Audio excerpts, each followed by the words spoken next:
നമ്മൾ ഇന്നത്തെ മന്ത്രിസഭാ യോഗത്തിൽ സുപ്രധാനമായ ഒരു തീരുമാനം എടുത്തിട്ടുണ്ട്. നമ്മുടെ കൊച്ചി നഗരത്തിന് അടുത്തുള്ള രാമന്തുരത്തിൽ കൊച്ചി ഷിപ്പ്യാർഡിന് 18.16 ഏക്കർ ലീസിന് കൊടുക്കാൻ വേണ്ടിയിട്ട് ഉള്ള തീരുമാനം എടുത്തിട്ടുണ്ട്. അത് ഷിപ്പ് ബ്ലോക്ക് നിർമ്മാണമാണ്. 5000 കോടി രൂപയുടെ ഇൻവെസ്റ്റ്മെൻറ്റാണ് കൊച്ചിൻ ഷിപ്പ്യാർഡ് അവിടെ നടത്താം എന്നേറ്റിരിക്കുന്നത്. 2000 പേരുടെ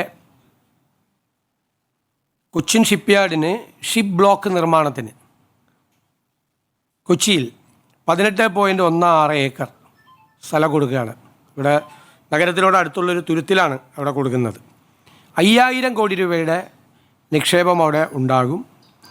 2000 എംപ്ലോയ്മെൻറ്റ് ജനറേഷൻ തൊഴിൽ സംരംഭങ്ങൾ ഉണ്ടാകും. പ്രത്യക്ഷത്തിൽ പരോക്ഷമായി കൂടുതൽ തൊഴിൽ സംരംഭങ്ങൾ ഉണ്ടാകും. ഇതിൻ്റെ ഭാഗമായി ആനുവൽ ലീസ് വാർഷിക ലീസ് തുകയായി 1.45 കോടി രൂപ സർക്കാരിന് ലഭിക്കും. അതിൻ്റെ GST തുക കൂടിയാവുമ്പോൾ 1,70,00,000 രൂപ വാർഷികമായിട്ട് ലീസായിട്ട് കിട്ടും ഷിപ്പ്യാർഡിന്. ഇത് കുറേ നാളായിട്ട് പെൻഡിങ് ആയിട്ടുള്ളൊരു കേസാണ്. സർക്കാർ വന്നതിന് ശേഷം അത് കൊച്ചിൻ ഷിപ്പ്യാർഡുമായിട്ട് ചർച്ച ചെയ്ത് വേഗത്തിൽ എടുത്ത ഒരു തീരുമാനമാണ്. ഒരു വെയിറ്റ് ചെയ്യുന്നൊരു തീരുമാനമാണ്. ഒരു സെൻട്രൽ PSU ആണ് 5000 കോടി രൂപയുടെ നിക്ഷേപം നമുക്ക് നമ്മുടെ സംസ്ഥാനത്തേക്ക് കൊണ്ടുവരുന്നത്. അവിടെ ഒരു വലിയ ഒരു എംപ്ലോയ്മെൻറ്റ് ജനറേഷനും അതുപോലെയുള്ള കൊച്ചിയുടെ മറ്റ് വികസന സാധ്യതകൾക്കും ഇതൊരു വലിയ ഹേതുവായി തീരുമെന്നാണ് നമ്മൾ ചെയ്യുന്നത്. പിന്നെ നമുക്കറിയാം ഓണമാണ്. ഓണവുമായി ബന്ധപ്പെട്ട് ഒരുപാട് കാര്യങ്ങൾ സർക്കാർ ഇപ്പോൾ തീരുമാനം എടുത്തിട്ടുണ്ട്. ഞാൻ ഇതുവരെ എടുത്ത തീരുമാനവും അനുവദിച്ച പണവും ഞാൻ നിങ്ങളോട് പറയാൻ ആഗ്രഹിക്കുകയാണ്. സർക്കാരിൻ്റെ ക്ഷേമ പെൻഷൻ, അതായത് 25-ാം തീയതി മുതൽ കൊടുത്താൽ മതി ഈ മാസം യഥാർത്ഥത്തിൽ. പക്ഷെ അത് 19-ാം തീയതി മുതൽ വിതരണം നടത്തിയാണ്. സാമൂഹ്യക്ഷേമ പെൻഷൻ നാളെ മുതൽ വിതരണം ചെയ്യുകയാണ്. അതിനായിട്ടുള്ള 1105 കോടി രൂപ അനുവദിച്ചു. ഓണം ആയതുകൊണ്ടാണ് അടുത്ത മാസത്തേക്ക് കിട്ടേണ്ട പെൻഷൻ 19-ാം തീയതി തൊട്ട് കൊടുത്തു തുടങ്ങുന്നത്. പെൻഷൻ ഒരു മാസവും മുടങ്ങാതെ കൊടുക്കണമെന്നുള്ള UDF സർക്കാരിൻ്റെ നയത്തിൻ്റെ ഭാഗം കൂടിയാണിത്.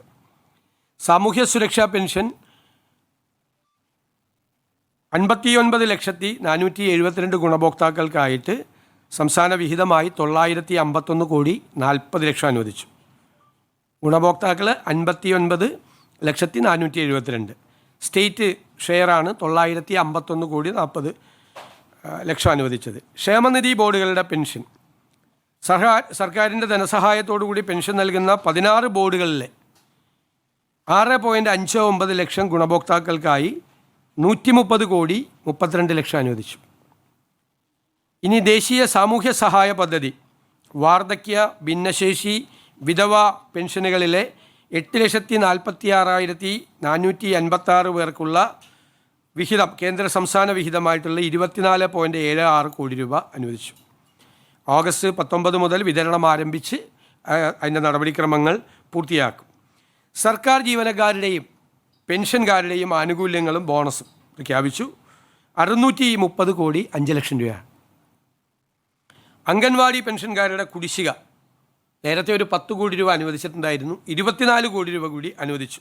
ഈ ജൂലൈ 31 വരെയുള്ള മുഴുവൻ കുടിശ്ശികയും കൊടുത്തു തീർക്കുകയാണ്. ഇപ്പോൾ ആകെ കൊടുത്തിരിക്കുന്നത് 34 കോടി രൂപയാണ്. അംഗൻവാടി പെൻഷൻകാരുടെ പെൻഷൻ കുടിശ്ശിക ഉണ്ടായിരുന്നത് വലിയ ഡിമാൻഡായിരുന്നു.